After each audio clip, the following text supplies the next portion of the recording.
Tous ensemble, les amis de la presse, artistes Nyonso Baza avec la famille. Nous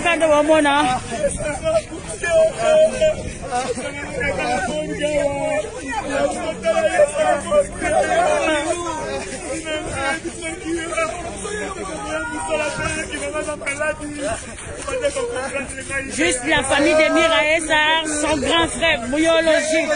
Il est là avec tous les artistes ici en Angola. Ils sont sur Sangani, Toza, la Kata Morgo. Mirae Sahar, Atikibiso, Mirae Sahar, Atikibiso, Mirae Sahar, Atikibiso.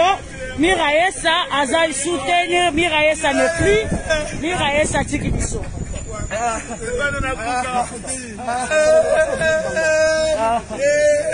Mirae Sahar ne plus, Mirae Sahar, Atikibiso.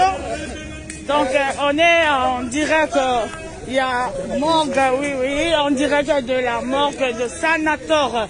Nous sommes vraiment ici en Angola, précisément à Palanca, sur Sanator, à l'hôpital international, Congo, hôpital à Sana. Et pas il y a hôpital. Malheureusement, on a image un peu parce que tu as une image, film raté. Tu as une image pour le moment.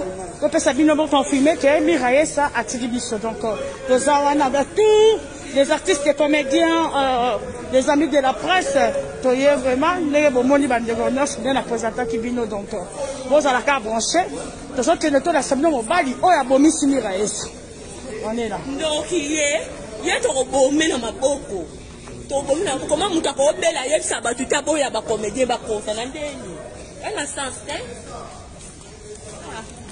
Mobala boya ba comédien ba kota.